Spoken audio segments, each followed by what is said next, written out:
ಈ ವಿಶೇಷವಾಗಿ ಟಗರಿ ಕಾಳಗದಲ್ಲಿ ಆಗಮಿಸಿರುವಂತ ಎಲ್ಲ ಕಿರಿಯ ಹಾಗೂ ಹಿರಿಯ ಟಗರುಗಳು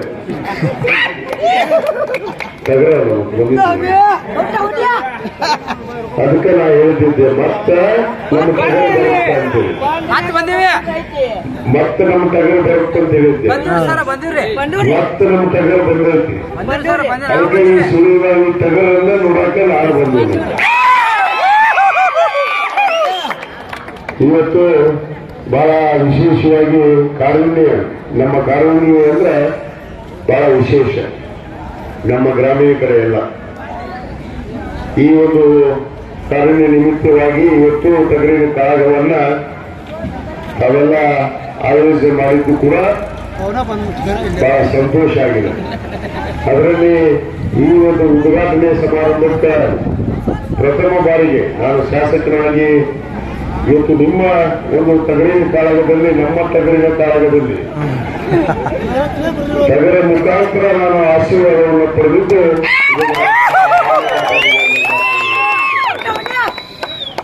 ಯಾಕಂದ್ರೆ ಅನೇಕ ಜನ ತಾವು ಮನೆಗೆ ಬಂದು ಸನ್ಮಾನ ಮಾಡಿದ್ರಿ, ಆದ್ರೆ ಊರಿಗೆ ಬಂದಿರಲಿಲ್ಲ. ಆದ್ರೆ ನಿಮ್ಮ ವಿಶೇಷವಾಗಿ ಒಂದು ಕಾರ್ಯಕ್ರಮದಲ್ಲಿ ಬಹಳ ಸಂತೋಷದಿಂದ ನಾನು ಭಾಗವಹಿಸಿದ್ದೀನಿ ಅನ್ನೋ ಮಾತನ್ನು ಕೂಡ ನಾನು ಈ ಸಂದರ್ಭದಲ್ಲಿ ಇಷ್ಟಪಡ್ತೇನೆ.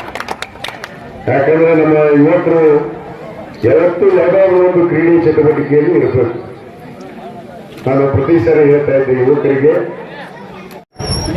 ಏಕತೆಯನ್ನು ತುಂಬಿರುವಂತಹ ಊರು ಅದು ಯಾವುದಾದ್ರೂ ಇದ್ರೆ ಅದು ಸೋಲುಬಾವಿ ಗ್ರಾಮ. ಯಾವುದೇ ಒಂದು ಕಾರ್ಯವನ್ನು ಮಾಡಿ ಎಲ್ಲ ಜಾತಿ ಜನಾಂಗದವರು, ಎಲ್ಲ ಧರ್ಮದವರು ಕೂಡಿ ತಾವೇನು ಒಗ್ಗಟ್ಟಾಗಿ ಇವತ್ತು ಇದೀವಿ, ಅದು ಮಾದರಿಯಾಗಿ ದೇಶದ ತತ್ವ ಸಿದ್ಧಾಂತಕ್ಕೆ ಮೆಚ್ಚುವಂತ ಇವತ್ತು ಊರುಗಳನ್ನು ಮಾತನ್ನು ಹೇಳಬೇಕಾಗುತ್ತೆ. ಆ ನಿಟ್ಟಿನಲ್ಲಿ ಈ ಭಾವೈಕ್ಯತೆ ತುಂಬಿದ ಊರು ಇದೇ ರೀತಿ ಒಗ್ಗಟ್ಟಾಗಿ ದಲಿತರಾಂಶದ ಮುಂದಿನ ಪೀಳಿಗೆವರೆಗೂ ಇದು ಇದೇ ರೀತಿ ಇರಬೇಕು. ಯಾರೇ ನಮ್ಮನ್ನು ಬೇರ್ಪಡಿಸೋದಕ್ಕೆ ಬಂದರೂ ಕೂಡ ಅದು ಸಾಧ್ಯ ಆಗಬಾರದು. ಯಾಕಂದ್ರೆ ನಾವು ಭಾವೈಕ್ಯತೆಯಿಂದ, ಏಕತೆಯಿಂದ ಭಾರತ ದೇಶದ ಪ್ರಜೆಗಳಾಗಿ ನಾವೆಲ್ಲ ಜೀವನ ಮಾಡಬೇಕಾಗುತ್ತೆ. ಆ ನಿಟ್ಟಿನಲ್ಲಿ ತಾವೆಲ್ಲರೂ ಆ ಒಂದು ಭಾವೈಕ್ಯತೆಯನ್ನು ಇಟ್ಟುಕೊಂಡು ತಾವು ನಡೆಯುವಂತವರಾಗ್ರಿ. ಇವತ್ತು ಈ ಭಾಗದ ಅಭಿವೃದ್ಧಿ ಕೆಲಸ ಗೊತ್ತಿದೆ, ಈಗಾಗಲೇ ಸುಳ್ಳು ಗ್ರಾಮದಲ್ಲಿ ಕುಡಿಯುವ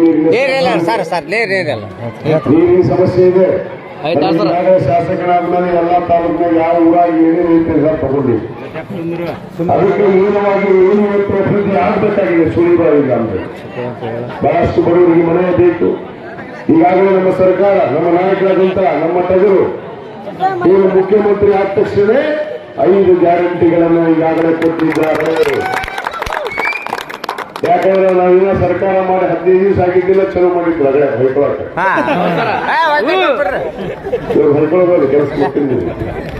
ಯಾವತ್ತೂ ಏನು ಮಾಡಲಿಲ್ಲ, ಮಂದಿ ಮಾಡೋದು ಬಿಡೋದಿಲ್ಲ. ಅದೇ ಅಂತಾರಲ್ಲ, ಗೌರವ ಕೋಣ ತಾನು ಹಾರಲಿಲ್ಲ ಅಂತ